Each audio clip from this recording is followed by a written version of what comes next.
राधे राधे प्यारे भक्तों। मनुष्य को जीवन में आने वाले परिवर्तनों से घबराना नहीं चाहिए, बल्कि उन्हें यह सोचकर स्वीकार करना चाहिए कि उनके जीवन में कुछ और अच्छा होने वाला है। सबसे मुश्किल जीत खुद पर जीत होती है, लेकिन किसी को भी आपको वो महसूस कराने की इजाजत ना दें जिसके आप लायक नहीं हैं। किसी शहर में एक निर्धन परिवार रहता था। उस परिवार में पति और पत्नी सिर्फ 2 ही सदस्य थे। कच्चे घर में वो अपना गुजारा कर रहे थे। वही गरीब आदमी मजदूरी करके अपना और अपनी पत्नी का पेट पालता था। इसी तरह दोनों के जीवन की गाड़ी चल रही थी। समय के साथ उसकी पत्नी गर्भवती हो जाती है। यह सुनकर उसका पति बहुत खुश होता है। वह सोचने लगता है कि अब हमारे घर में भी एक नन्हा सा पुत्र खेला करेगा, हम उसे गोद में खिलाया करेंगे। धीरे धीरे समय गुजरता है। अब उस गरीब के घर में वह दिन भी आ जाता है जब उसकी पत्नी एक बच्चे को जन्म देने वाली थी। उसे उसका पति एक अस्पताल में भर्ती कराता है। प्रसव का समय जब निकट आता है तो इधर वह गरीब आदमी अपने होने वाले बच्चे को लेकर मन में सपने संजोता है। तब तक उसके पास यमराज का बुलावा आ जाता है।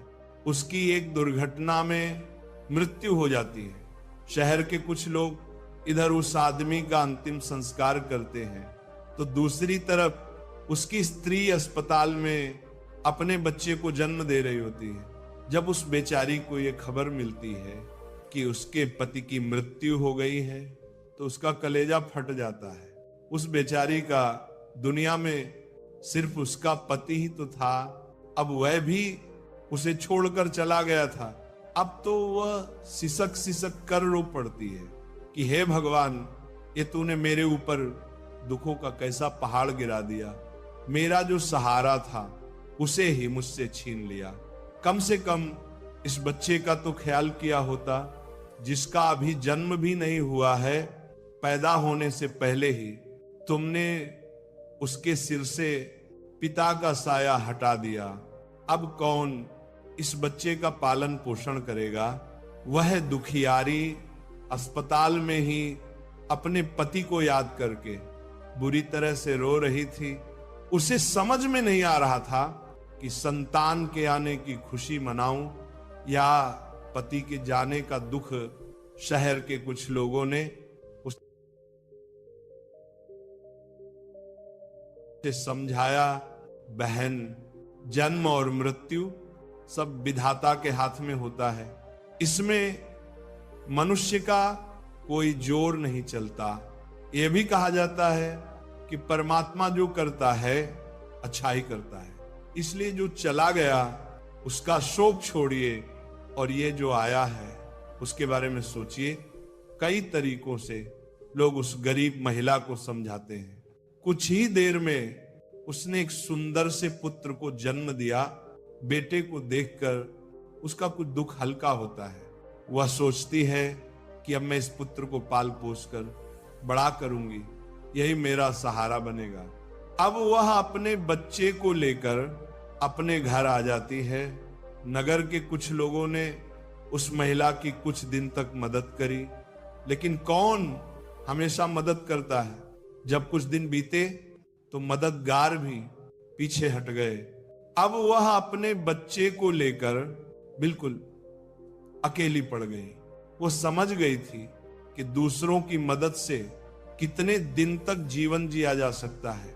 यदि हमें जीना है और इस बच्चे को पालना है तो खुद जिम्मेदारी उठानी होगी, खुद कोई काम करना पड़ेगा। इस प्रकार वह महिला दूसरों के घरों में अपने लिए साफ सफाई का काम तलाश लेती है। काम करके जो पैसे मिलते थे उनसे वह अपना और अपने बच्चे का पेट पालने लगी। समय के साथ धीरे धीरे उसका पुत्र बड़ा होने लगता है। जब वह बालक 4 वर्ष का हो जाता है तो उसकी मां उसे पढ़ाने के लिए नगर के सरकारी विद्यालय में उसका दाखिला करा देती। उसने सोचा कि मैं अपने बच्चे को पढ़ा लिखा कर इस काबिल बना दूंगी कि उसे कभी किसी के आगे हाथ ना फैलाना पड़े। दोस्त, मेहनती मनुष्य के लिए कोई लक्ष्य दूर नहीं होता। पढ़े लिखे विद्वान के लिए कोई जगह विदेश नहीं होती और मीठा बोलने वाले के लिए कोई पराया नहीं होता। अब इस प्रकार वह महिला मेहनत मजदूरी करके अपने बच्चे को पढ़ाने लगती है। बच्चा भी ठीक से समझता था कि उसके घर में केवल माँ ही है, परिवार का खर्च चलाने वाला। उसका पिता उसके जन्म से पहले ही चला गया है, इसीलिए वह पढ़ाई भी खूब मन लगाकर करता था। धीरे धीरे बच्चे की उम्र 11 वर्ष की हो जाती है। एक दिन की बात है, वह स्त्री बहुत बीमार पड़ जाती है। उसने सोचा कोई छोटी मोटी बीमारी होगी, इसलिए उसने उस पर ज्यादा ध्यान नहीं दिया। लेकिन उसकी हालत दिन पर दिन खराब होती चली गई। बीमार होने की वजह से वह काम पर भी नहीं जा पाती थी। घर में इतने पैसे भी नहीं थे कि वह कहीं अपना ठीक से इलाज करा लेती। माँ को अत्यंत बीमार देखकर बेटे को बहुत चिंता होती है। वह बालक कहता है, माँ तुम चिंता मत करो, मैं तुम्हारे लिए अभी डॉक्टर के पास से दवाई लेकर आता हूं, तुम उसे खा लेना, फिर तुम जल्दी ही ठीक हो जाओगी। अपने बेटे की बात सुनकर माँ की आंखें भर आती हैं। वह कहने लगी, बेटा अब तुम्हें कहीं जाने की जरूरत नहीं है, मेरा भी अब समय आ गया है। मैं तुम्हारे पिता के पास जाना चाहती हूँ, लेकिन जाने से पहले तुम मेरी एक बात हमेशा याद रखना।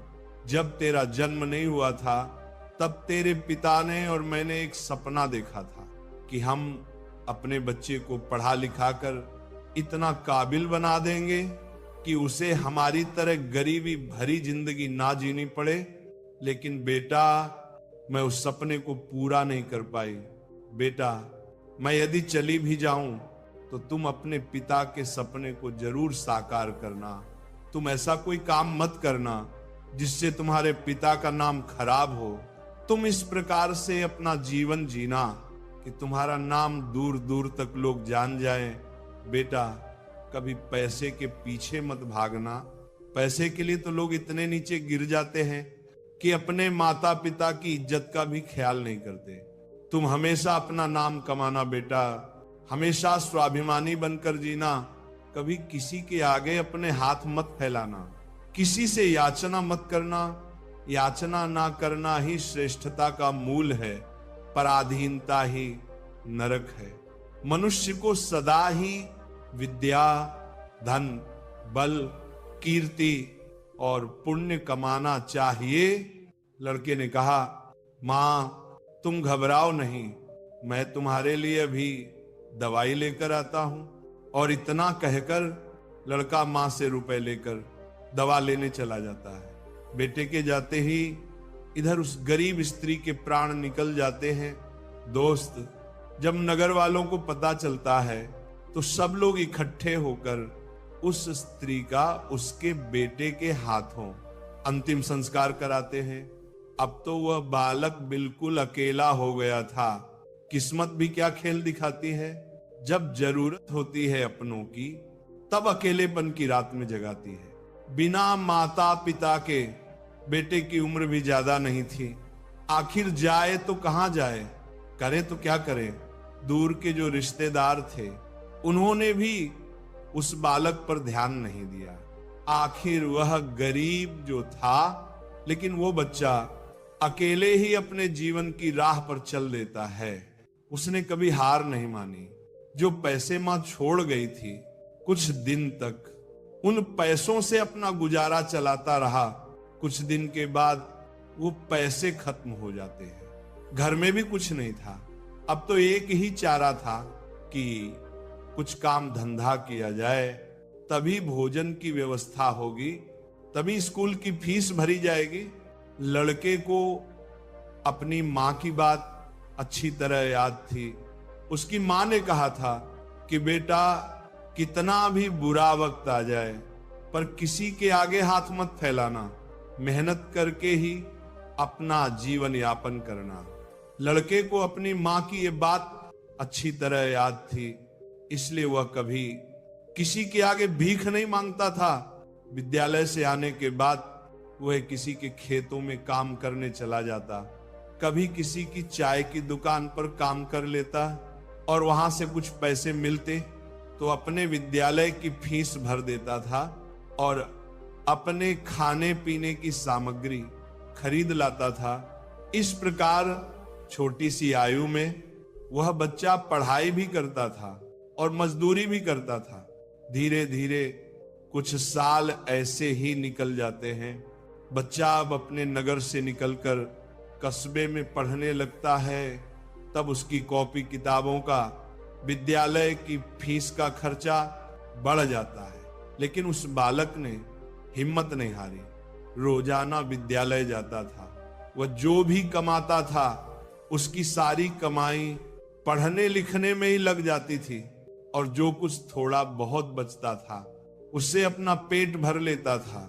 अगर वह कहीं कोई स्थायी काम करता तो उसकी पढ़ाई छूट जाती थी और पढ़ाई करता तो पेट भरने के लिए भी कुछ नहीं था। इसीलिए साथ ही साथ वह दोनों काम करता था। विद्यालय से आकर वह इधर काम करने चला जाता था। एक दिन की बात है, वह बच्चा विद्यालय से पढ़कर घर वापस लौटा। फिर उसके बाद काम की तलाश में चला गया, लेकिन उस दिन उसे कोई काम नहीं मिला। पूरा दिन निकल गया। हारा थका शाम को घर आकर सो गया। आज कुछ काम नहीं मिला तो खाना कहां से खाता। जो पैसे थे उनसे वह पहले ही विद्यालय की फीस भर चुका था। उसकी स्थिति तो यह थी कि रोज कमाया रोज खाया। जब उस दिन उसे कोई काम नहीं मिला तो बेचारे को भूखे पेट रहना पड़ा। केवल पानी पीकर सो गया। अब सुबह भूखा ही विद्यालय चला जाता है और विद्यालय की छुट्टी के बाद जब घर आता है तो फिर किसी काम की तलाश में निकल पड़ता है। सोचता है कल नहीं मिला, लेकिन आज मुझे कोई ना कोई काम जरूर मिल जाएगा। लेकिन दुर्भाग्य ने उसका पीछा नहीं छोड़ा। उस दिन भी उसे कोई काम नहीं मिला। आज उसे फिर भूखा पेट सोना पड़ा। भूख अब उसे ज्यादा बेचैन कर रही थी। तो एक बार को उसके दिमाग में आता है कि भूखे पेट तो पड़ा भी नहीं जाता, अब तो मैं किसी से कुछ मांग कर खा लेता हूं। पर मां ने मरते वक्त उससे कहा था कि बेटा, कभी भीख मांग कर मत खाना, हमेशा कमा कर खाना। लड़का भी बड़ा स्वाभिमानी था। किसी से मांगने की उसकी हिम्मत नहीं हुई। सोचता था चाहे कुछ भी हो जाए पर भीख मांग करके नहीं खाऊंगा। अगर मैंने भीख मांगना शुरू कर दिया तो लोग मुझे भिखारी कहने लगेंगे। भगवान ने पेट दिया है तो कहीं ना कहीं से इसके लिए भोजन भी देगा। अब लड़का उस दिन भी भूखा रहता है। सुबह जब सोकर उठता है तो भूख के मारे चक्कर आने लगते हैं। अभी उसकी उम्र ही कितनी थी। भूख की मार वो कैसे सह सकता था। कुछ बड़ा होता तो 2-4 दिन काट भी लेता। अब आज वो विद्यालय भी नहीं गया। सोचा आज मैं सुबह से ही काम पर जाता हूं, काम मिल जाएगा तो भोजन कर लूंगा, फिर अगले दिन के लिए तैयार हो जाऊंगा। अब तो काम की तलाश में वो इधर उधर भटकता है। उसकी आंखों के सामने अंधेरा छा रहा था। अब तो उससे चला भी नहीं जा रहा था। फिर एक पेड़ के नीचे बैठकर सोचने लगता है कि अगर इस समय मुझे भोजन नहीं मिला तो मेरे प्राण निकल जाएंगे। मुझे कुछ ना कुछ तो करना ही पड़ेगा। अब एक बार फिर से उसके मन में भीख मांगने का विचार आता है, लेकिन उसकी अंतरात्मा फिर मना कर देती है कि तू गरीब है, भिखारी नहीं। भीख मांगेगा तो फिर भीख मांगने की आदत पड़ जाएगी। और तू भिखारी बन जाएगा। काफी देर तक लड़का इन्हीं प्रश्नों में उलझा रहता है। फिर उसके दिमाग में आया कि भीख मांगना अलग बात है और मदद मांगना अलग बात है। मैं किसी से भीख नहीं मांगूंगा, पर मदद तो मांग सकता हूं। भीख मांगना तो वह है जो मांग कर फिर लौटाया नहीं जाता, पर मदद मांगना वो है जो आप कभी भी लौटा सकते हो। लड़के ने सोचा कि मैं आज किसी से मदद मांग लेता हूं, जब मुझे काम मिल जाएगा तो मैं लौटा दूंगा। अब लड़का वहां से चलता है तो उसे नगर के बाहर एक बड़ा सा घर दिखाई देता है। लड़का उस द्वार पर जाकर द्वार को खटखटाता है। तब घर के अंदर से एक महिला निकलती है। महिला ने द्वार पर देखा कि एक 10 वर्ष का बड़ा ही उदास सा मासूम सा लड़का खड़ा है। पहले तो वह महिला उस लड़के से पूछती है कि बेटा, तुमने दरवाजा क्यों बजाया, क्या कुछ काम है? लड़का दोनों हाथ जोड़कर कहता है, माँ जी, मैंने दोपहर के समय आपको तकलीफ दी, इसके लिए क्षमा चाहता हूं। तब वह महिला पूछती है, क्या तुम्हें कुछ चाहिए? मैं तुम्हारी क्या मदद कर सकती हूँ? वह महिला भी एक बच्चे की माँ थी, इसलिए ममता का भाव उसके शब्दों में था। उस महिला के पूछने पर एक बार तो लड़के के मन में यह आया कि चलो इन मांझी से मैं कह ही देता हूं कि मैं 2-3 दिन से भूखा हूं और भोजन ना मिलने के कारण बहुत परेशान हूं। लेकिन उसके स्वाभिमान ने उसे रोक लिया और वह भोजन की जगह पानी मांग बैठा। कहने लगा, मांझी, मुझे बहुत जोर की प्यास लगी थी, इसीलिए दरवाजा खटखटाया था, क्या एक गिलास पानी मिल सकता है? लेकिन वह महिला बहुत समझदार थी। उसने जब लड़के को देखा तो वह समझ गई कि बालक बहुत भूखा है। वो कहती है, बेटा, तुम थोड़ी देर रुको, मैं तुम्हारे लिए पानी लेकर आती हूं। वो महिला घर के अंदर जाती है और अपनी रसोई से एक गिलास दूध और कुछ लड्डू लेकर द्वार पर आती है और दूध से भरा गिलास उस लड़के को दे देती है। लड़के ने जब गिलास पकड़ा तो उसमें दूध था। दूध को देखकर लड़का खुश हो जाता है। लड़का मन ही मन उस मां को दुआएं देने लगता है। महिला ने उसे पहले लड्डू खाने को दिए और कहा, बेटा, दूध गर्म है, तुम पहले लड्डू खा लो, जब दूध ठंडा हो जाए तब पी लेना। लड़का जब उस महिला को देखता है तो उसे ऐसा लगता है जैसे उसकी ही मां उसे ये दूध पीने को दे रही है। मन ही मन सोचता है, कितनी अच्छी मां है, मैंने एक गिलास पानी मांगा था और ये दूध ले आई। उसने समझ लिया कि मैं भूखा हूं।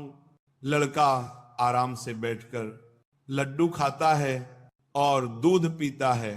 तब वो स्त्री कहती है, बेटा, क्या तुम्हें और कुछ चाहिए?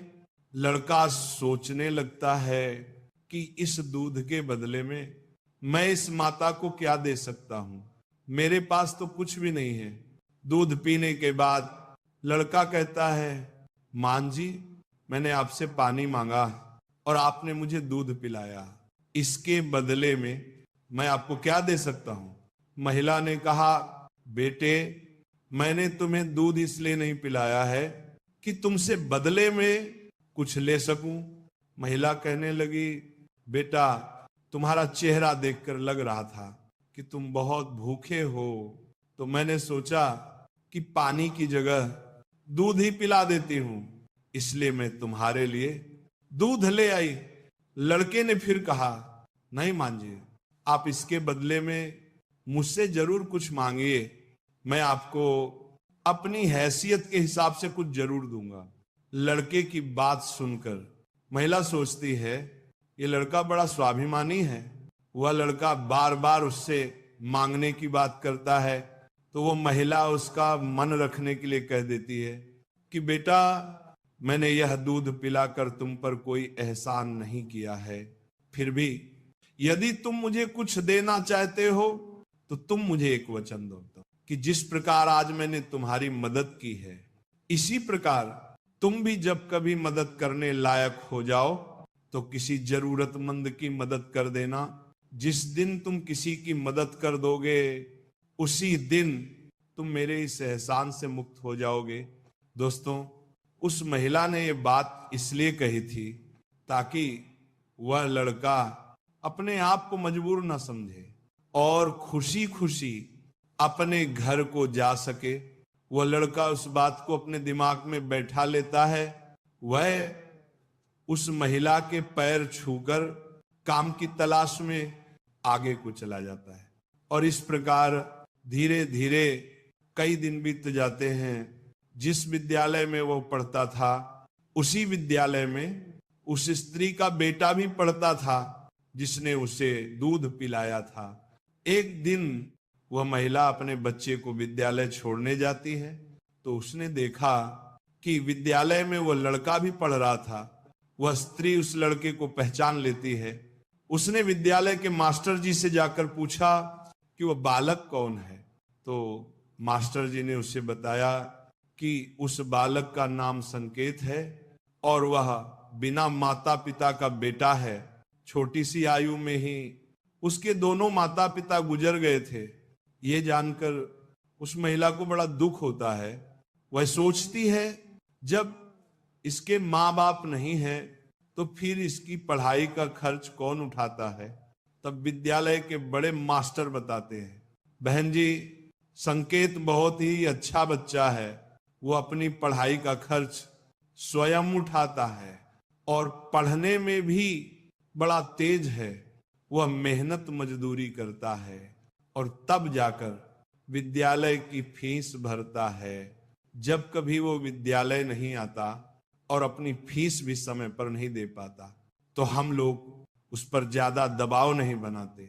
जब उस स्त्री को संकेत की स्थिति का पता चलता है तो वह करुणा से भर जाती है। उसका मन करता है कि मैं उस बालक की कुछ मदद करूं जिसका कोई नहीं होता। ऐसे ही लोगों की मदद तो करनी चाहिए, तभी भगवान प्रसन्न होते हैं। जिसका कोई नहीं है वह भगवान का है। और जरूरतमंद की मदद करने का अर्थ है कि आपने भगवान को प्रसन्न कर दिया। महिला ने सोचा ये लड़का मुझसे पैसे तो लेगा नहीं क्योंकि ये बड़ा स्वाभिमानी बालक है। तब उस महिला ने बड़े मास्टर जी से कहा, श्रीमान जी, अगर मैं इस बालक की फीस भर दिया करूं तो आपको कोई आपत्ति तो नहीं है। मास्टर ने कहा, बहन जी, आपकी सोच अच्छी है, आप उसकी फीस भरे तो मुझे कोई आपत्ति नहीं होगी, लेकिन संकेत इस बात के लिए तैयार नहीं होगा। तब वह महिला कहती है, मास्टर जी, मैं उस बच्चे की मदद करना चाहती हूं, आप किसी तरह से संकेत को समझा देना, उससे कह देना कि आपकी स्थिति को देखते हुए सरकार ने आपकी फीस माफ कर दी है, तुम्हें फीस भरने की कोई जरूरत नहीं है। दोस्तों, मास्टर जी भी इस बात से सहमत हो जाते हैं। वह महिला संकेत की पूरे वर्ष की फीस भर के अपने घर चली जाती है। इस तरह वह हर वर्ष उसके पूरे साल की फीस जमा कर दिया करती थी ताकि संकेत सिर्फ मन लगाकर पढ़ सके। अब तो संकेत पूरा मन लगाकर पढ़ता था और अपने खाने पीने के लिए किसी दुकान पर काम कर लेता था।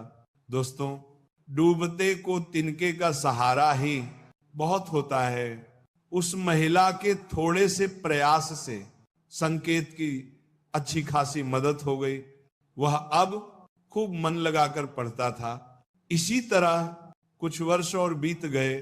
अब आगे की पढ़ाई करने के लिए संकेत को शहर में जाना पड़ा। उसने सोचा शहर में रहकर मैं कोई छोटी मोटी नौकरी कर लूंगा और अपनी पढ़ाई भी करता रहूंगा। इस बात का पता उस महिला को तब चलता है जब वह उसकी फीस भरने के लिए विद्यालय में जाती है, वह महिला जब संकेत की फीस जमा करती है तो मास्टर जी बताते हैं, बहन जी संकेत तो आगे की पढ़ाई करने शहर चला गया है, अब तुम्हें उसकी फीस जमा करने की कोई जरूरत नहीं है। ये सुनकर वो महिला सोचने लगी, कोई बात नहीं, भगवान ने मुझे उसकी मदद करने का इतना ही समय दिया होगा। हे भगवान, उस बालक पर अपनी दया दृष्टि बनाए रखना, वह जहां भी रहे खुश रहे। इस प्रकार वह स्त्री अपने घर लौट आई और अपने घर गृहस्थी की दुनिया में व्यस्त हो गई। दोस्तों, उधर संकेत शहर में जाकर अपनी पढ़ाई करने लगा। खर्चा चलाने के लिए उसने एक नौकरी तलाश कर ली। इस प्रकार 25 वर्ष बीत जाते हैं, ना तो संकेत कभी उस महिला से मिल पाता है और ना ही वह महिला कभी संकेत से मिलती है। उस महिला का बेटा भी अब बड़ा हो गया था, उसका बेटा एक व्यापारी बन गया था। वह स्त्री तो पहले से ही अपने घर से संपन्न थी, ऊपर से उसका बेटा व्यापार करके खूब धन कमाता था। उस माँ का बेटा भी बड़ा संस्कारी था, वह भी अपनी माँ को बहुत प्यार करता था। एक दिन उसकी माँ बहुत बीमार पड़ जाती है। शाम को जब उसका बेटा घर आता है तो वो अपनी माँ की हालत को देखकर बेचैन हो जाता है। वो अपनी माँ को अस्पताल में भर्ती कराता है। जांच में पता चलता है कि उसकी माँ को कैंसर है। वह लड़का डॉक्टर से कहता है, डॉक्टर साहब आप मेरी माँ का अच्छे से इलाज कीजिए, पैसों की बिल्कुल चिंता मत करना। तब डॉक्टर कहते हैं, भाई तुम्हारी माँ को कैंसर की बीमारी है और कैंसर का इलाज बहुत महंगा होता है, छोटे मोटे अस्पतालों में इसका इलाज भी नहीं होता है। इसके लिए तुम्हें किसी बड़े शहर में जाकर किसी बड़े अस्पताल में इलाज कराना होगा, और बड़े अस्पताल का मतलब है कि खर्चा भी बहुत अधिक होगा। बेटे ने कहा, डॉक्टर साहब मैं अपनी माँ को ठीक करने के लिए कुछ भी कर सकता हूं, आप मुझे बस कोई रास्ता बताइए, मैं अपनी माँ का इलाज कहाँ करा सकता हूं। तब डॉक्टर उसे बड़े शहर जाने की सलाह देते हैं।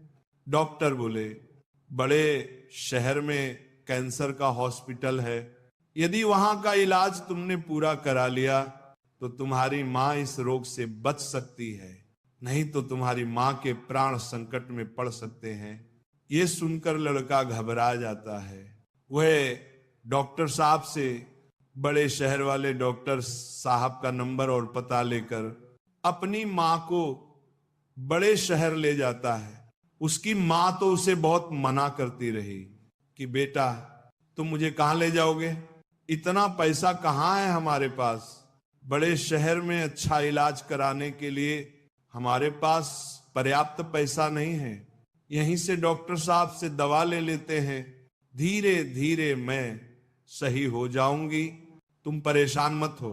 तब लड़का बोला, मां इस दुनिया में एक तुम ही तो हो जिसके होने से मुझे कभी अकेलापन महसूस नहीं होता, कभी मुझे किसी बात की चिंता नहीं होती, इसीलिए कुछ भी हो जाए मैं तुम्हें इस बीमारी से मरने नहीं दूंगा।